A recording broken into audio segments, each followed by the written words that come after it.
Hello friends, welcome to my channel Make Law Easy. Friends, today we are going to discuss about another topic of Hindu Marriage Act. तो Hindu marriage act का जो topic हम discuss करने वाले हैं वो है आपका मैट्रिमोनियल रेमेडीज़ का पार्ट सेकेंड। इससे पहले जो मैंने टॉपिक डिस्कस किया था वो मैट्रिमोनियल रेमेडीज़ का पार्ट फर्स्ट था, जिसमें मैंने matrimonial remedy restitution of conjugal rights जो कि section 9 of Hindu marriage act 1955 में मेंशन किया गया है उसको डिस्कस किया था। तो चलिए आज हम डिस्कस कर लेते हैं जुडिशियल सेपरेशन को। तो जुडिशियल सेपरेशन जो है वो आपका हिंदू मैरिज एक्ट 1955 के सेक्शन 10 में मेंशन किया गया है। इसका मतलब क्या होता है? इसका मतलब होता है suspension of conjugal rights for some time. इसका मतलब जो मेल फीमेल है या हस्बैंड वाइफ के जो एक दूसरे के साथ में फ़िज़िकल रिलेशनशिप के जो राइट्स होते हैं उनको सस्पेंड कर देता है, मतलब उनको एक तरीके से उसमें विराम लगा देता है। Section 10 of the Hindu Marriage Act deals with judicial separation and consequences that flow from it. The decree of judicial separation does not terminate the marriage, but it puts the obligation of conjugal duties an end. देखिए ये जो point है ये काफ़ी important point है, क्योंकि divorce और judicial separation जो है उसमें कन्फ्यूजन हो सकता है। तो उस कन्फ्यूजन को अवॉइड करता है ये पॉइंट, क्योंकि ये पॉइंट क्या कहता है कि जो जुडिशियल सेपरेशन है उसका मतलब क्या है कि वो मैरिज को ख़त्म नहीं करता है, बस क्या करता है वो हस्बैंड वाइफ के जो कंजुगल ड्यूटीज़ हैं उनको एक तरीके से रोक देता है, उनको एक तरीके से टर्मिनेट कर देता है कुछ टाइम पीरियड के लिए। मतलब उनकी हस्बैंड वाइफ जो है उनके ऊपर कोई ओब्लिगेशन नहीं होती है कि वो एक दूसरे के साथ में कोहेबिट करे बिना अपनी चॉइस के। ठीक है, अब हम पढ़ लेते हैं कि जो जुडिशियल सेपरेशन है उसकी कैरेक्टरिस्टिक्स क्या होती हैं। तो सबसे पहले it puts the obligation to cohabit to an end. इसका मतलब जो मेल फीमेल है, जो हस्बैंड वाइफ हैं, उनका एक दूसरे के साथ कोहेबिट करने का फिज़िकल रिलेशनशिप का जो ड्यूटी होती है या ओब्लिगेशन होती है ये उसको एक तरीके से ख़त्म कर देता है या एक तरीके से कुछ टाइम के लिए रोक देता है। As soon as the decree of judicial separation is passed, the parties to marriage are relieved of the duty to live together and cohabit. मतलब जैसे ही आपका जुडिशियल सेपरेशन की जो डिग्री है या ऑर्डर कोर्ट पास करता है तो उस केस में क्या होता है कि जैसे ही वो डिग्री आपकी पास होती है तो हस्बैंड वाइफ जो है उनकी जो ड्यूटी है एक दूसरे के साथ रहने की, एक दूसरे के साथ कोहेबिट करने की, वो ड्यूटी जो है वो उससे रिलीव्ड हो जाते हैं, मतलब एक तरीके से उनको उससे छुटकारा मिल जाता है। Any act of cohabitation between the two would neutralize the effect of decree and their normal marital life is restored. Suppose कीजिए कि जुडिशियल सेपरेशन की डिग्री पास हो रखी है, ऑर्डर पास हो रखा है, पर उस दौरान जो हस्बैंड वाइफ है उनके बीच में कोहेबिटेशन होता है, फिजिकल रिलेशनशिप होता है, तो उस केस में इस डिग्री का जो इफ़ेक्ट है, जुडिशियल सेपरेशन की जो डिग्री है उसका इफ़ेक्ट न्यूट्रलाइज हो जाता है और हस्बैंड वाइफ जो है उनकी जो नॉर्मल मैरिटल लाइफ है वो रीस्टोर हो जाती है, मतलब वो अपनी नॉर्मल मैरिटल लाइफ में चले जाते हैं। इसका जो असर होता है वो ख़त्म हो जाता है। इस मतलब इस डिग्री का जुडिशियल सेपरेशन की जो डिग्री है उसका कोई मतलब नहीं रह जाता। During the operation of the degree parties to marriage can not remarry. देखिए जैसे डाइवोर्स होता है, एक बार जब डाइवोर्स का ऑर्डर जो होता है तो हस्बैंड वाइफ जो हैं वो एक तरीके से परमानेंटली अलग हो जाते हैं और वो री मैरी भी कर सकते हैं। बट जुडिशियल सेपरेशन के केस में क्या होता है कि एक बार जब आपका डिग्री इशू हो जाती है और तो जिस टाइम तक के लिए, जिस पीरियड तक के लिए डिग्री आपकी इशू हो रखी है या ऑपरेशन में है डिग्री, उस दौरान कोई भी पार्टी, चाहे वो हस्बैंड है चाहे वो वाइफ है, वो मैरी नहीं कर सकते, किसी दूसरे से शादी नहीं कर सकते। और सपोज़ कीजिए अगर वो डिग्री जो जिस टाइम पे डिग्री ऑपरेशनल है उस टाइम पे अगर वो री मैरिज कर लेते हैं तो उसको बायगेमस एक्ट माना जाएगा और ये बायगेमस एक्ट जो है वो आपका पनिशेबल होगा। Under the Marriage Laws Amendment Act 1976, the section has been completely overhauled. The grounds of judicial separation are virtually the same which have been provided to the grounds of the divorce under section 13(1) and 13(2) of the Act. तो आपका ये जो Hindu marriage amendment act 1976 है, इसमें एक तरीके से देखिए, अभी तक हम बात करते हैं हिंदू मैरिज एक्ट 1955 की, पर जो बाद में अमेंडमेंट एक्ट आया 1976 का, उसमें ये जो कंडीशन थी, ठीक है ना, इस सेक्शन को आपका एक तरीके से रिन्यू किया गया, ठीक है ना। उसमें जो भी आपका लूप होल्स वगैरह थे उसको हटा दिए गए और उसको एक तरीके से रिन्यू किया गया। और ये आपका जुडिशियल सेपरेशन जो है, इसके जो भी ग्राउंड्स होते हैं वो लगभग आपका, लगभग क्या मतलब मोस्टली 90 to 100% वो आपका सेम ही होते हैं, जो कि आपका डाइवोर्स के केस में अवेलेबल होते हैं, ठीक है ना। तो चलिए अब हम आगे पढ़ लेते हैं कि 1976 से पहले जो जुडिशियल सेपरेशन के जो ग्राउंड्स अवेलेबल थे, मतलब जिस बेस पे जुडिशियल सेपरेशन की के लिए पिटीशन फाइल की जा सकती थी, वो क्या क्या थे? वो थे आपके desertion, cruelty, leprosy, venereal disease, insanity और unsoundness of mind and adultery. तो ये 6 ग्राउंड्स थे। बट आपका आफ्टर 1976 के बाद में जुडिशियल सेपरेशन और डाइवोर्स जो थे उसके ग्राउंड्स आपके सेम कर दिए गए, और इसमें आपका 3 ग्राउंड्स आपके और लगभग आपके ऐड कर दिए गए। तो ये 3 ग्राउंड्स कौन कौन से थे मैं आपको बता देती हूँ। देखिए, adultery, cruelty, desertion, unsoundness of mind, leprosy, venereal disease, ठीक है, ये तो आपका सेम ही था। इसके अलावा आपका कन्वर्जन, ये दिख रहा है ना आपको, जो 4th पॉइंट में मैंने लिखा है, कन्वर्जन हो गया, रिनंसिएशन ऑफ वर्ड हो गया, प्रिज्यूम दैट, ये आपके ग्राउंड्स और ऐड कर दिए गए, और जिसके ज़रिए मतलब आपका पिटीशन फाइल की जा सकती है फॉर जुडिशियल सेपरेशन। ओके, तो ये जो मैंने अभी ग्राउंड्स आपके बताए, ये सारे जो ग्राउंड्स आपको बताए जिसके बेस में जुडिशियल सेपरेशन के लिए पिटीशन फाइल की जा सकती है, ये हस्बैंड और वाइफ दोनों के लिए अवेलेबल होती है, ठीक है ना, हस्बैंड वाइफ दोनों के लिए अवेलेबल होती है। तो अब मैं आपको ये जो एडल्ट्री है इनका एक थोड़ा सा ब्रीफ, आपको जितने भी आपके ग्राउंड्स हैं इनका बता देती हूँ कि इसमें ब्रीफ में बेसिकली है क्या। देखिए, एडल्ट्री का एक्ट क्या होता है, इसमें मैं आपको शॉर्ट में बताती हूँ, बहुत लंबा समझने में थोड़ा मुश्किल हो सकती है। एडल्ट्री क्या है? बेसिकली देखिए, कोई भी कपल है, उनकी आपकी शादी हो रखी है, ठीक है ना, कपल है, हस्बैंड वाइफ में शादी हो रखी है, उनकी शादी के बाद अगर हस्बैंड या वाइफ दोनों में से, ठीक है ना, हस्बैंड वाइफ जो है दोनों में से अगर कोई आपका अपनी मैरिज के बाहर किसी और के साथ में रिलेशनशिप बनाता है, सेक्सुअल इंटरकोर्स करता है, सेक्सुअल रिलेशनशिप बनाता है, तो वो आपका एडल्ट्री के एक्ट में काउंट किए करेंगे, ठीक है ना। ये एडल्ट्री को अभी हम जो डाइवोर्स है उसमें थोड़ा सा मैं आपको और एक्सप्लेन करूँगी, ठीक है ना। बस आप ये इसको समझ लीजिए कि adultery is a case where the other party has after the solemnization of marriage has voluntarily sexual intercourse with any person other than his or her spouse। मतलब अपने स्पाउस, अपने हस्बैंड या अपनी वाइफ के अलावा किसी और के साथ में अगर सेक्सुअल इंटरकोर्स वॉलंटरीली, मतलब अपनी इच्छा के अनुसार, अपनी इच्छा से ही करते हैं, तो वो आपका एडल्ट्री के एक्ट में काउंट होएगा, ठीक है। अभी मैं आपको एडल्ट्री का थोड़ा सा और एक्सप्लेनेशन, डाइवोर्स वाला जो कॉन्सेप्ट है उसमें बताऊंगी, क्योंकि उसमें ये मेंशन, मतलब उसमें थोड़ा सा और एक्सप्लेनेशन इसका दिया गया है कि एडल्ट्री में बेसिकली क्या है। एडल्ट्री का एक्ट जो है वो जनरली मेल, मतलब जो मैन है, मैन पे ही वो चार्ज लग सकता है जनरली, ठीक है ना, क्योंकि फीमेल पे नहीं लगेगा। फाइन, ये कुछ आपके इसमें लूप होल्स भी कह सकते हैं आपका। Now next we will move to cruelty. Cruelty के भी काफ़ी सारे ग्राउंड्स होते हैं।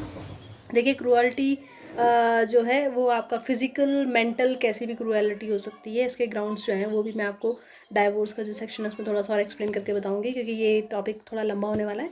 अब डिजर्शन की बात करते हैं।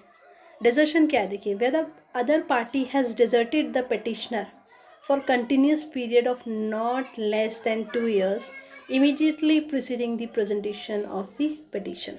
तो बेसिकली क्या है कि यहाँ पर क्या है कि आपका जो दूसरी पार्टी है, ठीक है ना, पिटिशनर के अलावा जो दूसरी पार्टी है उसने, डिजर्शन का मतलब है एक तरीके से छोड़ देना, ठीक है ना, बिना किसी रीज़न के, बिना कोई लॉजिक रीज़न के छोड़ देना, एक दूसरे के साथ रहना छोड़ना, एक दूसरे के साथ में कोहेबिट करना छोड़ना, तो ये आपका डिजर्शन में आता है।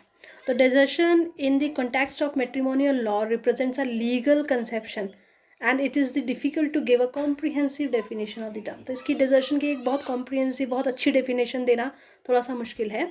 Desertion has some essential ingredients in order that it may furnish a ground for relief, ठीक है ना। तो बेसिकली अगर हम डिजर्शन की बात करें तो उसके कुछ आपके एसेंशियल इंग्रेडिएंट्स होते हैं जो कि आपका जुडिशियल सेपरेशन का एक बेस बन सकता है। तो उसमें क्या एक था, एक है आपका द फैक्टम ऑफ सेपरेशन, मतलब जो सेपरेशन है, ठीक है ना, हस्बैंड वाइफ के बीच में जो सेपरेशन है वो एक फैक्ट है, fine. Then the intention to bring cohabitation permanently to an end animus deserendi. तो बेसिकली इसमें क्या है आपका कि जो आपका इसमें जो हस्बैंड वाइफ है या जो डेजर्टिंग पार्टी है, ठीक है ना, डिजर्टिंग पार्टी है, उसकी एक क्लियर कट इंटेंशन है कि वो परमानेंटली जो जो डिजर्टेड पार्टी है, जिसको मतलब जिसको आपका कोहेबिटेशन से या आपका साथ रहने से जिसको अलाउ नहीं किया जा रहा है, तो बेसिकली ये एक तरीके से कोहेबिटेशन को एंड करने की परमानेंट इंटेंशन होती है किसकी, आपकी जो डिजर्टिंग पार्टी है. The element of permanence for desertion must continue during the entire statutory period of not less than 2 years. और ये जो आपका डिजर्शन का पीरियड है, मतलब एक दूसरे के साथ में जो लोग जो हस्बैंड वाइफ नहीं रह रहे हैं, ठीक है, या कोएबिट नहीं कर रहे हैं, तो उसका जो पीरियड है वो कम से कम आपका 2 साल का होना चाहिए, fine. To constitute desertion the following facts must be established. तो कौन कौन से फैक्ट्स हैं जो आपके एस्टैब्लिश होने चाहिए डिजर्शन कंस्टिट्यूट करने के लिए. सबसे पहले the spouse must have parted और टर्मिनेटेड जॉइंट लिविंग. जो स्पाउस है, मतलब जो हस्बैंड वाइफ है, वो एक दूसरे से अलग रह रहे हों, जॉइंट लिविंग में ना रह रहे हों. Then the deserting spouse must have the intention to desert the other spouse. इसका मतलब क्या है, डिजर्टिंग स्पाउस मतलब जिसने पिटिशन फाइल करी है, ठीक है ना, जो कि अपनी कंपनी से या अपने बोलते नहीं अपने साथ अपने स्पाउस को रहना अलाउ नहीं कर रहा है. The deserted spouse must not have agreed to the separation. इसकी एक और कंडीशन है कि जो डेजर्टिंग स्पाउस है, मतलब एक स्पाउस है, सपोज कीजिए हस्बैंड जो है वो वाइफ के साथ में नहीं रहना चाहता है और वो केस फाइल करता है, ठीक है, पर वाइफ जो है वो इस सेपरेशन के लिए एग्री नहीं करती है, ये भी इसकी कंडीशन है. अगर वो एग्री करती है तो एक तरीके से दोनों का म्यूचुअल डिसीजन हो जाएगा वो. The desertion must have without cause. ये जो डिजर्शन है, ये जो सेपरेशन है हस्बैंड वाइफ के बीच में, उसका कोई पर्टिकुलर कॉज नहीं है या कोई लॉजिकल कॉज नहीं है. This state of affairs must have continued for the requisite period that is 2 years. और ये जो आपका ये जो स्टेट है, मतलब जब तक आपका हस्बैंड वाइफ एक दूसरे के साथ में नहीं रह रहे हैं या एक दूसरे की कंपनी अलाउ नहीं कर रहे हैं, ठीक है ना, तो वो जो ये जो पीरियड है वो आपका 2 साल तक मतलब कम से कम आपका चला होना चाहिए. Now essential condition must be दियर. कुछ आपकी एसेंशियल कंडीशन है जो होनी चाहिए डेजर्टिंग स्पाउस के केस में और डेजर्टेड स्पाउस के केस में. डेजर्टिंग स्पाउस मतलब जो कि आप जिसने पिटिशन फाइल की है, जो कि दूसरे के साथ जो आपका जो उसके स्पाउस है, चाहे वो मेल है चाहे फीमेल है. अगर हस्बैंड है तो फिर वाइफ, ठीक है ना. अगर हस्बैंड आपका डेजर्टिंग है तो वाइफ आपकी डेजर्टेड हो जाएगी, और अगर आपका वाइफ डेजर्टिंग है तो हस्बैंड आपका डेजर्टेड हो जाएगा, ठीक है ना. तो डेजर्टिंग स्पाउस के केस में क्या होना है, द फैक्टम ऑफ सेपरेशन होना चाहिए, और दूसरा कि उसकी क्लियर कट इंटेंशन होनी चाहिए कि वो जो कोहेबिटेशन है अपनी वाइफ के साथ में या हस्बैंड के साथ में उसको परमानेंटली एंड करना चाहता है. अब डेजर्टेड जो स्पाउस है उसके केस में क्या होना चाहिए, द एब्सेंस ऑफ कंसर्न. इसका मतलब इसके लिए जो डेजर्टिंग स्पाउस है उसने उसकी कंसर्न डेजर्टेड स्पाउस की कंसर्न नहीं लिया. मतलब अगर हस्बैंड जो है वो अपनी वाइफ के साथ में नहीं रहना चाहता है पर उसने उसके लिए उसकी कंसर्न नहीं ली है. दूसरा कि जो आपका डेजर्टिंग स्पाउस है उसके पास में कोई रीज़नेबल कॉज नहीं होना चाहिए, कोई ऐसा कॉज नहीं होना चाहिए जिसकी वजह से वो अपनी वाइफ से अलग रह रहा हो, ठीक है ना. If the deserting spouse decides to come back to the deserted spouse by a bona fide offer or receiving the matrimonial home, desertion come to end. Suppose कीजिए कि कोई कंडीशन ऐसी होती है कि जो हस्बैंड है, मान लीजिए वो अपनी वाइफ के साथ नहीं रहना चाहता था पर बाद में उसको रियलाइज़ होता है, या कुछ ऐसी कंडीशंस होती हैं कि वो उसके साथ में अपनी वाइफ के साथ में दोबारा रहना चाहता है, या सेम कंडीशन वाइफ के साथ में भी हो सकती है कि वाइफ पहले रहना नहीं चाहती थी पर बाद में रहना चाहती है. तो उस केस में मतलब ऐसा कोई बाउंडेशन नहीं है, वो एक दूसरे के साथ में रह सकते हैं, कोएबिट कर सकते हैं. तो उस केस में आपका डेजर्शन वाली जो कंडीशन है वो ख़त्म हो जाएगी. तो एक्चुअल डेजर्शन क्या होता है और कंस्ट्रक्टिव डेजर्शन क्या होता है. एक्चुअल डेजर्शन में क्या होता है कि जो स्पाउस है वो घर छोड़ के चले जाता है. मतलब क्या है आपका दोनों में से एक स्पाउस है वो घर छोड़ के चले जाएगा, फाइन. कंस्ट्रक्टिव डेजर्शन में क्या होता है कि in this case spouse leaves the home due to unbearable conditions at the home caused by the other spouse.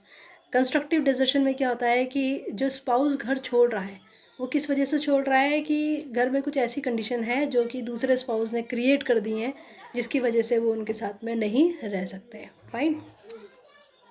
Then अब बात आती है कन्वर्जन की। जो नेक्स्ट ग्राउंड है कन्वर्जन वाला ग्राउंड। देखिए अभी तक हमने 3 इसके ग्राउंड्स पढ़ चुके हैं। फर्स्ट हमने पढ़ा एडल्ट्री, दूसरा हमने पढ़ा क्रूएलिटी, तीसरा डिजर्शन, और चौथा हम ग्राउंड पढ़ने वाले हैं कन्वर्जन। कन्वर्जन का मतलब है कि सपोज़ कि ये हिंदू मैरिज एक्ट के हिसाब से हिंदू आपके जो हिंदूज़ हैं उन पर आपका एप्लीकेबल होगा।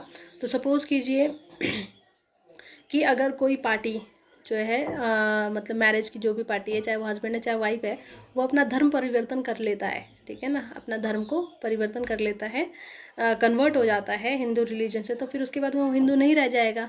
तो इस केस ये भी आपका एक ग्राउंड बन सकता है किस चीज़ के लिए, जुडिशियल सेपरेशन के लिए। So prior to Hindu Marriage Amendment Act 1976, conversion was a ground of decree of divorce and now it has also been made a ground for judicial separation. ये जो आपका हम कन्वर्जन वाली जो बात कर रहे हैं, कन्वर्जन वाला जो ग्राउंड है वो पहले आपका डाइवोर्स वाले केस में ही अवेलेबल था, बट 1976 अमेंडमेंट एक्ट जो था हिंदू मैरिज एक्ट वाला, उसके बाद में इसको आपका जुडिशियल सेपरेशन का ग्राउंड भी बना दिया गया, ठीक है ना। अब हम बात करते हैं अनसाउंडनेस ऑफ माइंड, ठीक है ना। अनसाउंडनेस ऑफ माइंड का मतलब है कि कोई भी जो स्पाउस है, चाहे वो मेल है चाहे फीमेल है, वो किसी ऐसी मानसिक बीमारी से ग्रस्त है जो कि आपकी क्योर नहीं की जा सकती, जिसको ट्रीट नहीं किया जा सकता, ठीक है ना। तो वो भी आपका जुडिशियल सेपरेशन और डाइवोर्स का एक ग्राउंड बन सकता है। The petition has to establish the respondent has been. अब जो पेटिशनर है मतलब जो केस फाइल कर रहा है, चाहे मेल ने फाइल करी है चाहे फीमेल ने फाइल करी है, उसको उसके ऊपर मतलब एक तरीके से बर्डन ऑफ प्रूफ उसके ऊपर होगा कि उसको ये प्रूफ करना है कि जो दूसरा स्पाउस है वो आपका उसको मानसिक रूप से स्वस्थ नहीं है और उसकी बीमारी जो है उसे ठीक नहीं भी किया जा सकता है, या उसे ये प्रूफ करना पड़ेगा कि उसे कंटिन्यूस या बीच बीच में जो मेंटल डिसऑर्डर है उसकी वजह से प्रॉब्लम होती है, ठीक है ना। और वो जो मेंटल डिसऑर्डर है वो इस तरीके का है कि दूसरा जो है मतलब जो पेटिशनर है जिसने केस फाइल किया है वो आपका मतलब रिस्पोंडेंट के साथ में, ठीक है ना, जिसको वो मेंटल प्रॉब्लम है उसके साथ में रहना मुश्किल है या रहना एक तरीके से इम्पॉसिबल है। The expression mental disorder has been defined by the act as. अब मेंटल डिसऑर्डर को इस एक्ट में किस तरीके से डिफाइन किया गया है, परसिस्टेंट डिसऑर्डर और डिसेबिलिटी ऑफ माइंड, मतलब माइंड की डिसेबिलिटी, दिमागी मतलब दिमाग की क्षमता नहीं है या दिमाग जो है किसी तरीके से कमज़ोर है, ठीक है ना, या दिमागी तौर पे कोई बीमारी है, which results in abnormally aggressive और seriously irresponsible conduct on the part of other spouse, ठीक है, जिसकी वजह से जो स्पाउस है, ठीक है ना, जिसको मेंटल प्रॉब्लम है वो एबनॉर्मली एग्रेसिव हो जाता है या आपका मतलब एक तरीके से इररिस्पॉन्सिबल हो जाता है, सीरियसली इररिस्पॉन्सिबल हो जाता है किसके प्रति, अपने दूसरे स्पाउस के प्रति। Now leprosy. अब हम बात करते हैं लेप्रोसी की। तो जो लेप्रोसी वाली जो कंडीशन है इसमें क्या है, देखिए, where the other party has been suffering from a virulent and an incurable form of leprosy. अगर सपोज कीजिए हस्बैंड वाइफ में से कोई भी आपका स्पाउस जो है वो आपका वायरुलेंट और इनक्योरेबल फॉर्म ऑफ लेप्रोसी से सफ़र कर रहा है, ठीक है ना। वायरुलेंट मतलब फैलने वाली, इनक्योरेबल मतलब जिसको ट्रीट नहीं किया जा सकता है, ठीक है ना। तो अगर ऐसी बीमारी से वो सफ़र कर रहा है तो ये भी आपका एक ग्राउंड बन सकता है किसका, आपका जुडिशियल सेपरेशन का। Here virulent means the disease is considered to be an extremely poisonous. Virulent का मतलब क्या है, जो डिजीज़ है वो फैलने वाला है और एक्सट्रीमली पॉइजनस है। No person can be force to undergo a medical examination. देखिए किसी भी स्पाउस को या किसी भी पर्सन को मेडिकल एग्जामिनेशन के लिए फोर्स नहीं किया जा सकता है, पर अगर मान लीजिए वो रिफ्यूज़ करते हैं, ठीक है ना, चाहे मेल है चाहे फीमेल, अगर उसे लेप्रोसी वाली कंडीशन है और वो मेडिकल एग्जामिनेशन के लिए रिफ्यूज़ करता है, तो इसका मतलब इसको प्रिज्यूम किया जा सकता है कि हाँ भाई इसको कुछ प्रॉब्लम है इससे रिलेटेड, इसी वजह से ये मना कर रहा है, और ये भी एक आपका जुडिशियल सेपरेशन का ग्राउंड बन सकता है। नेक्स्ट जो ग्राउंड है वो है आपका वनरल डिजीज़, ठीक है। When the other party has been suffering from venereal disease, ठीक है, इन अ कम्युनिकेबल फॉर्म, ठीक है, मतलब किसी भी ऐसी डिजीज़ से सफ़र कर रहा है जो कि फैलने वाली है, जो कि हस्बैंड से वाइफ में या आपका और लोगों में फैल सकती है, तो अगर इस तरीके की कोई कंडीशन है तो वो भी जुडिशियल सेपरेशन का एक कारण बन सकता है। Now renunciation of world. Renunciation of world का मतलब है कि जहाँ पर कोई भी एक पार्टी स्पाउस में से, चाहे मेल है चाहे फीमेल है, वो एक तरीके से बोलते हैं ना सांसारिक सुखों का त्याग कर देता है। सांसारिक सुखों का त्याग कर देता है मतलब इसका मतलब ये नहीं है कि जो आपका जितनी भी उसकी प्रॉपर्टी है, जो भी सारी चीज़ें उनका उनका वो एक तरीके से लुत्फ उठा रहा है और मतलब उस क्या बोलते हैं उसे, और उसने अपनी वाइफ को या बच्चों को इनको सबको छोड़ दिया है, ये नहीं। रिनंसिएशन ऑफ का वर्ल्ड का मतलब है कि एक तरीके से उसने अपनी प्रॉपर्टी, जो भी उसके रिलेशंस हैं, उन सबको त्याग दिया है। और इसके लिए वो क्या कर रहा है, उसने कोई आपका रिचुअल्स जो है या जो रिलीजियस सेरेमनीज होती हैं, रिक्विसाइट सेरेमनीज, जो फॉर्मेलिटीज़ वगैरह, उनको पूरी की है। सपोज़ कीजिए कि कोई पर्सन आपका कहता है कि जी मैंने संसार को त्याग दिया है, मैंने सारी चीज़ छोड़ दी, मोह बंधन सब छोड़ दिया है, बट कोई उसने रिक्विसाइट सेरेमनीज वगैरह फॉर्मेलिटीज़ पूरी नहीं की हैं, तो ये जो केस है ये आपका नेग्लेक्ट या फिर डिजर्शन के अंडर आएगा। ये आपका इसके अंदर नहीं आएगा, रिनंसिएशन ऑफ वर्ल्ड वाली कंडीशन के अंडर नहीं आएगा, ठीक है ना।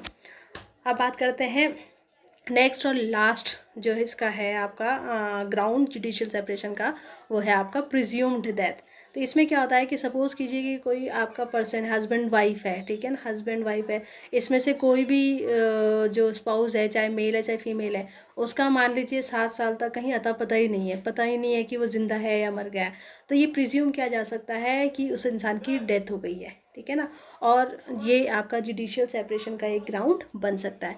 बट सपोज़ कीजिए कि जुडिशियल सेपरेशन की डिग्री जो है वो आपकी इशू हो गई है, 7 साल तक उस आदमी का, 7 या उससे ज़्यादा साल तक उस आदमी का पता नहीं था, उस इंसान का पता नहीं था, बट बाद में वो एकदम से कहीं से आ जाता है, तो भी आपका ये जो जुडिशियल सेपरेशन की जो डिग्री है, वो आपकी डिग्री जो है वो आपकी वैलिड रहेगी और मैरिज रिस्टोर नहीं होगी, ठीक है ना।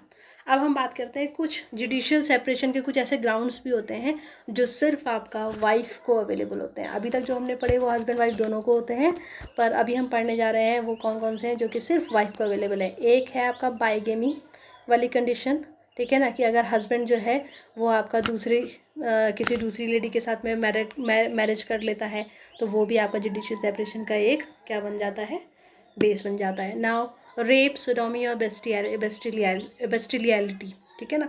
तो ये जो आपका ये जो तीनों रेप, अगर मान लीजिए हस्बैंड जो है वो इन तीनों केसेस में रेप, सोडोमी या बेस्टियलिटी जो है, इनका अगर दोषी पाया जाता है किसी भी कंडीशन में, तो वो जो है आपका ये भी वाइफ के लिए एक बेस बन सकता है जुडिशियल सेपरेशन की डिग्री के लिए पिटीशन फाइल करने के लिए, ठीक है ना। ये जो आपका टर्म्स है रेप, सोडोमी, बेस्टियलिटी, जो टर्म्स है ये आपकी हिंदू मैरिज एक्ट में इनको मेंशन नहीं किया गया है, इनको डिफाइन नहीं किया गया है, ठीक है ना। But under 375, under section 375 the term rape is defined, and under section 377 the term sodomy and bestiality is defined, ठीक है ना। तो बेसिकली ये जो है आपका जो सोडोमी बेस्टियलिटी होती हैं, ये एक तरीके से अननेचुरल सेक्स कंडीशंस होती हैं। Now non resumption of cohabitation after degree और ऑर्डर ऑफ मेंटेनेंस। तो ये क्या है, ये भी आपका एक ग्राउंड होता है जो कि फीमेल को अवेलेबल होता है किस केस में, आपका जुडिशियल सेपरेशन की डिग्री के लिए पिटीशन फाइल करने के लिए। तो इसमें क्या है कि the condition for moving divorce petition और judicial separation petition under this sub clause are, कौन कौन सी कंडीशन है जिसके अंडर आपका डाइवोर्स के लिए या जुडिशियल सेपरेशन के लिए पिटीशन फाइल की जा सकती हैं। सबसे पहले जो पिटिशनर है वो वाइफ होनी चाहिए, जो केस फाइल कर रहा है वो वाइफ होनी चाहिए। दूसरा, there should be a decree or order for maintenance, ठीक है ना, either under section 18 of Hindu adoption and maintenance act 1956 or section 125 of criminal penal code 1973। इसका मतलब क्या है कि जो ये दोनों मैंने आपको सेक्शंस बताए हैं, अंडर सेक्शन 18 जो आपका Hindu marriage Hindu adoption and maintenance act 1956 है, इसके अंडर, और क्रिमिनल पीनल कोड जो है उसके 1973 उसके सेक्शन 125 के अकॉर्डिंग कोई आपकी मेंटेनेंस की डिग्री या ऑर्डर इशू वाइफ को हुई होनी चाहिए, ठीक है ना। There have been no cohabitation between the spouse for the period of 1 year or more since the passing of such degree और order of maintenance। तो जब आपका ये जो डिग्री ऑफ ऑर्डर और मेंटेनेंस जो है ये पास होने के बाद में कम से कम 1 साल या उससे ज़्यादा तक साल के टाइम के बीच में हस्बैंड और वाइफ के बीच में कोएबिटेशन नहीं हुआ है। अब लास्ट जो ऑप्शन अवेलेबल होता है वो होता है आपका ऑप्शन ऑफ पुबर्टी, जो कि सिर्फ वाइफ को अवेलेबल होती है। ये किस केस में आपका वैलिड होगी कि जब हस्बैंड वाइफ जो है जब मतलब आपका फीमेल जो होती है उनकी मैरिज अगर 15 साल से पहले हो जाती है तो उस केस में वो आपका पुबर्टी वाला ऑप्शन जो है उसको आपका क्या कर सकती है, मतलब जुडिशियल सेपरेशन की डिग्री के लिए वो उसको यूज़ कर सकती है। तो इसमें क्या होता है कि जो लड़की है, ठीक है ना, वो अपनी मैरिज को ख़त्म कर सकती है 15 साल की एज अटेन करने के बाद, पर इसको वो काम जो है 18 साल की एज पूरी होने से पहले पहले उसे ये ऑप्शन ऑफ पुबर्टी लेना पड़ेगा, उसको यूज़ करना पड़ेगा। अदरवाइज़ अगर एक बार 18 साल की हो जाती है तो उसके बाद में ये ऑप्शन को यूज़ नहीं कर सकती। तो ये जो 4 आपकी additional grounds given above are available to wife whether her marriage was solemnised before और after the commencement of Hindu marriage laws amendment act 1976। तो ये जो चारों कंडीशंस हमने पढ़ी हैं ये किसी भी फीमेल को अवेलेबल होती हैं, वाइफ को अवेलेबल होती हैं, चाहे उसकी मैरिज जो है वो आपका marriage act Hindu marriage act amendment act 1976 से पहले हुई हो, चाहे उसके बाद अवेलेबल हो। अब हम बात करते हैं कंसिक्वेंसेस की, ठीक है ना। तो कंसिक्वेंसेस क्या क्या होंगे इसके आपके कि जो मैरिज टाई है वो डिसॉल्व नहीं होता है, मतलब मैरिज एक तरीके से ख़त्म नहीं होती है। The passing of the degree of judicial separation, the husband and wife are not bound to live together and judicial separation is separation from bed and board. तो बेसिकली एक बार जुडिशियल सेपरेशन की जो डिग्री आपकी पास होती है, husband wife जो है वो एक दूसरे के साथ रहने के लिए बाध्य नहीं होते हैं। बस एक तरीके से बोलते हैं नहीं, उनके रहने का और उनका मतलब खाने पीने का ये सारी चीज़ें अलग हो जाती हैं। It is not obligatory for parties to cohabit with each other, मतलब जो पार्टीज़ होती हैं मैरिज के हस्बैंड वाइफ वो एक दूसरे के साथ कोहेबिट करने के लिए उनकी कोई ओब्लिगेशन नहीं होती है, कोई भी बाध्यता नहीं होती है। It does not prevent the parties from subsequently resuming cohabitation and living together। और जो जुडिशियल सेपरेशन की डिग्री इशू हो जाती है तो ये इसका मतलब ये नहीं है कि जो पार्टीज़ हैं वो एक दूसरे के साथ में कोहेबिट नहीं कर सकती हैं, ये उनको एक दूसरे से कोहेबिट करने से नहीं रोकती हैं। अगर मान लीजिए किसी कंडीशन में जुडिशियल सेपरेशन की डिग्री इशू होने के बाद भी कोहेबिट करते हैं तो उनका मैरिटल स्टेटस जो है वो फिर से रिज्यूम हो जाता है, मतलब जुडिशियल सेपरेशन की जो डिग्री की जो वैधता होती है वो ख़त्म हो जाती है। If either of the spouse marries during the period of judicial separation, then he or she will be liable for punishment for second marriage। अगर दोनों स्पाउस में से कोई भी शादी करता है तो उनको आपका बाइगेमी के लिए रिस्पॉन्सिबल माना जाएगा और उनको उसी के लिए पनिशमेंट दी जाएगी। द पिटिशनर में क्लेम एलिमनी फ्रॉम अदर। ध्यान रखिए कि इस केस में आपका जो पिटिशनर है, चाहे वो वाइफ है चाहे वो हस्बैंड है, वो दूसरे से एलिमनी डिमांड कर सकता है। तो एलिमनी ज़रूरी नहीं है कि एलिमनी हमेशा वाइफ ही डिमांड करेगी। अगर मान लीजिए कोई वाइफ है वो बहुत ज़्यादा सक्षम है और हस्बैंड कैपेबल नहीं है अपनी ब्रेड वगैरह अर्न करने के लिए, तो उस केस में हस्बैंड भी एलिमनी की डिमांड कर सकता है। The mutual right and obligations arising from the marriage are suspended and rights and duties prescribe by the degree are substituted therefor. तो इसका मतलब क्या है कि जो मैरिज की जो ओब्लिगेशंस थी, मतलब मैरिज की जो म्यूचुअल राइट्स और ओब्लिगेशन थी वो एक तरीके से रुक जाते हैं, उन पर विराम लग जाता है, और जुडिशियल डिग्री की जो भी राइट्स और ड्यूटीज़ जो उसमें मेंशन किए जाएंगे वो आपका उनकी जगह ले लेता है। The wife shall considered as feme sole that is independent women with respect to property of every description from the date of the degree until separation continues. ठीक है, एक बार जुडिशियल सेपरेशन की जो डिग्री है वो इशू हो जाती है तो जो वाइफ है वो आपका इंडिपेंडेंट वुमेन की तरह कंसीडर की जाएगी, ठीक है ना, चाहे वो किसी प्रॉपर्टी से रिलेटेड है, और ये आपका तब तक परसिस्ट करेगा जब तक कि सेपरेशन नहीं हो जाता या जब तक कि आपकी जो डिग्री जो है वो आपकी वैलिड होगी। तो फ्रेंड्स, ये जुडिशियल सेपरेशन का जो कॉन्सेप्ट था ये हमने फिनिश कर दिया है। आई होप कि आपको समझ में आया होगा। नेक्स्ट जो टॉपिक है उसमें हम डाइवोर्स को डिस्कस करेंगे। देखिए, जो मैट्रिमोनियल रेमेडीज़ है इसमें आपका एक और कॉन्सेप्ट आता है आपका वैलिड इनवैलिड जो मैरिज होती हैं, ठीक है, आपकी जो वॉइड और वॉइडेबल मैरिजेस वाला जो कॉन्सेप्ट होता है ये भी एक मैट्रिमोनियल रेमेडीज़ होती हैं। इसके लिए मैंने अलग से एक वीडियो बना दिया है, तो इसके लिए मैं कोई सेपरेट वीडियो नहीं बनाऊंगी। तो आप प्लीज़ मेरे वॉइड एंड वॉइडेबल मैरिजेस वाले वीडियोस को देख सकते हैं अगर आपको इसके बारे में ज़्यादा जानना है। नेक्स्ट वीडियो में हम डाइवोर्स के बारे में डिस्कस करेंगे। Thank you very much for seeing my video.